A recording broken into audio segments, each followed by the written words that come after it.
అందరికీ నమస్కారం. కొత్త క్రైమ్ స్టోరీలోకి స్వాగతం. ఈ కథ పేరు ప్రలోభం.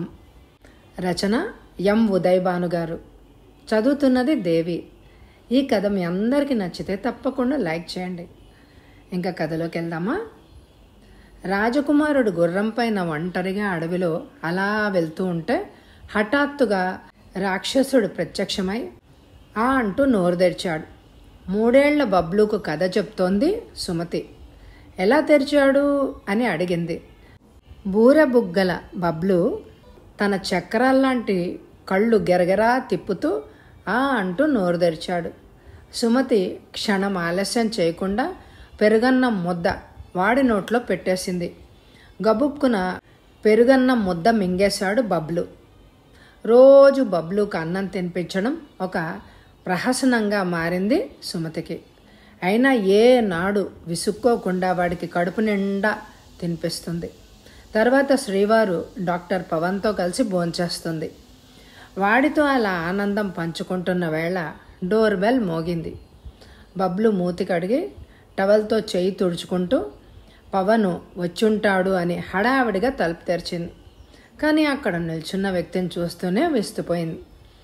6 అడుగుల పొడుగుండి గిరిజాల జుట్టుతో, నుదుట భస్మం, పెద్ద బొట్లు, మెడ నిండా రుద్రాక్ష మాలలతో భీకరంగా ఉన్న అతన్ని ఎవరు కావాలి అని అడిగింది. నా పేరు మహేంద్ర భూపతి. భూత భవిష్యత్తు వర్తమానాల్ని లిప్త కాలంలో చెప్పగలను. ప్రముఖ జ్యోతిష్యుణ్ణి. డాక్టర్ గారు ఉన్నారా అంటూ డాంబికంగా అడిగాడు. సాధారణంగా కొంతమంది పేషెంట్లు ఇలా నేరుగా ఇంటికొచ్చేస్తూ ఉంటారు. అలాంటి బాపతు మనిషేనని అనుకుని డాక్టర్ గారు ఇంట్లో లేరు, లోడీ రోడ్లోని క్లినిక్లో ఉంటారు, అక్కడికి వెళ్ళండి అంటూ తలుపు వేయబోయింది. కానీ అప్పటికే ఒక అడుగు ఇంట్లో పెట్టిన భూపతి లోపలికి తోసుకుంటూ వచ్చి అక్కడున్న సోఫాలో కూర్చుని, నువ్వనుకున్నట్టుగా నేను రోగిని కాదు, నీ భర్త అభ్యర్థన మేరకే ఇక్కడికి వచ్చాను. ఏది నీ చెయ్యి ముందుకు చాపు, నీ భవిష్యత్తు విప్పి చెప్తాను అన్నాడు. బబ్లు తల్లి కొంగుచాటు నుంచి భయంగా తొంగి చూస్తూ, అమ్మా, నువ్వు కథలో చెప్పిన రాక్షసుడు వీడేనా అంటూ అడిగాడు. సుమతి గబుక్కున బబ్లుని ఎత్తుకొని, భయపడుకు నాన్న, నేనున్నానుగా అంటూ వాణ్ణి బెడ్రూమ్లో పడుకోబెట్టి తిరిగొచ్చిన సుమతి, మీరిప్పుడు వెళ్ళి రేపు ఉదయం రండి అంది నిర్మోహమాటంగా. అతడు మొండిగా, చెప్పాను కదా నీ చేయి ముందుకు చాపమని, నీ బంగారు భవిష్యత్తు చెప్పి వెళ్తాను అన్నాడు గడ్డం సవరించుకుంటూ. ఇక వాడితో వాదించి లాభం లేదనుకుని, మీరెవరో నాకు తెలియదు, నా భర్త ఇంట్లో లేడు, ఆయన ఉన్న సమయంలో రండి, చెప్పాను కదా, నీ భర్త రమ్మంటేనే ఇక్కడికి వచ్చా, నీ జాతకం చూసే వెళ్తా.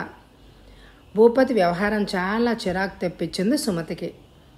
అందుకే కొంచెం తీవ్రంగా, నాకు ఈ బాబాల మీద జ్యోతిష్యం మీద నమ్మకం లేదు, జరిగేది ఎలాగూ జరక్క మాందు. మనిషి అన్నవాడు కష్టం, సుఖం, మంచి చెడు అన్నిటినీ భరించడానికి సిద్ధంగా ఉండాలి. అంతేగాని ఎవరో వచ్చి ఏదో చేస్తారు అని అనుకోవడం మూర్ఖత్వమే అవుతుంది. ఇక మీరు వెళ్ళొచ్చు అంది. బాబాలను జ్యోతిష్యాన్ని నమ్మను అని కుండ బద్దలు కొట్టినట్టు చెప్పడంతో భూపతి అహం దెబ్బతింది. ఉగ్రుడయ్యాడు. అమ్మాయి, నన్నే ధిక్కరిస్తున్నావు, నాశనం అయిపోతావు, నీ కుటుంబ క్షేమం కోరి ఇక్కడికి వచ్చాను, సరే ఇంకెళ్తున్నాను, ఈ విభూది నీ భర్తకివ్వు అంటూ ఒక కాగితం పొట్లం ఇచ్చి వెళ్ళిపోయాడు. ఆ కాగితం పొట్లాన్ని పక్కనే ఉన్న డస్ట్బిన్లో పడేసి తలుపేసేసింది.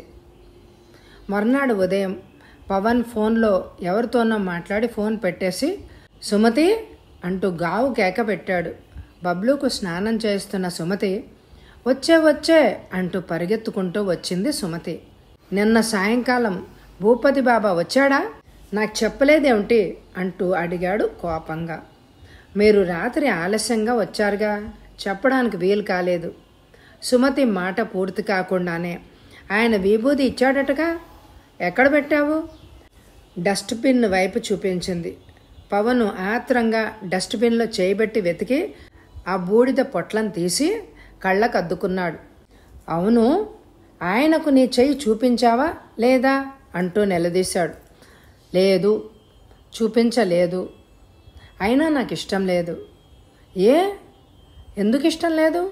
రెట్టించి అడిగాడు పవన్. అతనితో వాదన ఇష్టం లేక. అది నా అభిప్రాయం. అయినా పరాయి మగాడికి చేయి చూపించుకోవాల్సిన అవసరం నాకు లేదు. భూపతి బాబా మామూలు మనిషి కాదు. ఏదో చెప్పబోయాడు పవన్.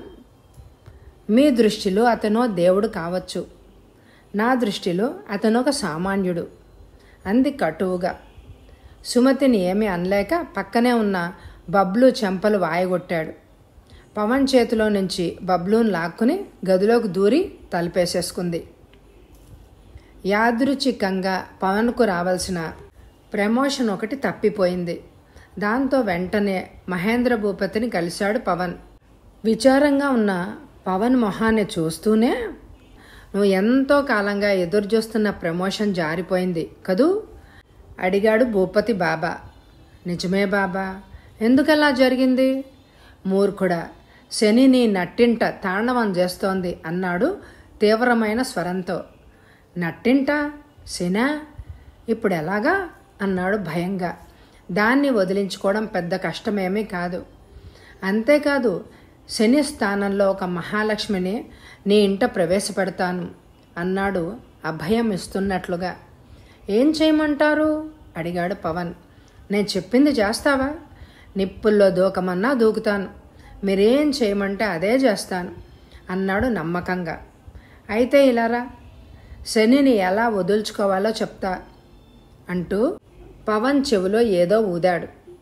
అలా చేశావంటే నీ ఇంట సిరుల పంటే అంటూ ఊరించాడు. సివిల్ హాస్పిటల్లో హఠాత్తుగా చేర్చిన చెల్లెల్ని చూడ్డానికి వచ్చాడు సుమతి అన్నయ్య డాక్టర్ ప్రకాష్. అతనికి ఎక్కడా పవన్ జాడ కనిపించలేదు. చెల్లెల్ కేస్ షీట్ చూసిన ప్రకాష్ బ్రూకిడి ముడివడింది. Food poison. ఓ గాడ్ అని అనుకుని తనే స్వయంగా ట్రీట్మెంట్ ప్రారంభించాడు. కళ్ళు తెరిచిన సుమతి రాత్రి పవన్ స్వీట్స్ తెచ్చాడని, అది తిన్న వెంటనే తను స్పృహ కోల్పోయాను అని చెప్పింది. మరి బబ్లు ఎక్కడున్నాడు అడిగాడు ప్రకాష్. వాడు అప్పటికే నిద్రపోయి ఉన్నాడు. పైగా వాడికి స్వీట్స్ అంటే అస్సలు ఇష్టం లేదు. అంటే పవన్ కావాలనే నీపై హత్యా ప్రయత్నం చేశాడు. మీ ఇద్దరి మధ్య ఏమైనా గొడవలా ఆరా తీశాడు ప్రకాష్. అదేం లేదు కానీ ఒక వారం క్రితము ఓ బాబా ఇంటికొచ్చాడు. అప్పటి నుంచి పవన్ ప్రవర్తనలో విపరీతమైన మార్పు వచ్చింది. అది వినగానే ప్రకాష్కు చాలా వరకు విషయం అర్థమైపోయింది. దగ్గరలో ఉన్న పోలీస్ స్టేషన్లో కంప్లైంట్ ఇచ్చి ఎస్ఐని తీసుకుని మహేంద్ర భూపతి బాబా ఇంటికెళ్ళాడు.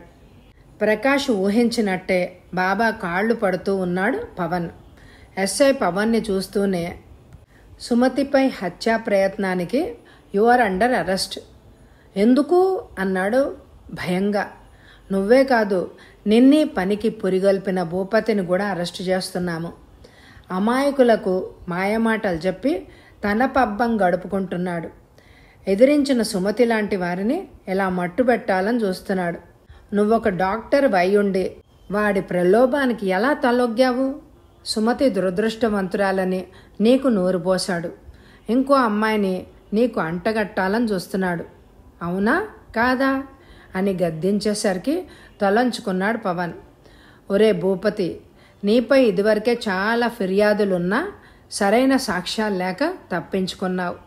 ఈసారి తప్పించుకోలేవు. జైల్లో జాతకాలు చదువుదు గాని పద అంటూ పవన్ని, భూపతిని ఇద్దరిని అరెస్ట్ చేశారు. సుమతిని, బబ్లును తన ఇంటికి తెచ్చుకున్నాడు డాక్టర్ ప్రకాష్. కేసు విచారణలో ఉంది. కథ సమాప్తం. ఈ కథ మీ అందరికీ నచ్చినట్లయితే అందరికీ షేర్ చేయండి. అలాగే ఎవరైనా సబ్స్క్రైబ్ చేసుకోకపోతే తప్పకుండా సబ్స్క్రైబ్ చేసుకోండి. మీ అమూల్యమైన అభిప్రాయాలను కామెంట్ ద్వారా నాకు తెలియచేయండి. మీరందరూ ఈ కథ విన్నందుకు నా ధన్యవాదములు. అలాగే ఎండ్ స్క్రీన్లో ఇదివరకు చదివిన పూర్తి నవలలు, కథలు, అపరాధ పరిశోధక కథలు ఉంటాయి. తప్పకుండా వినండి. Thank you very much my dear friends.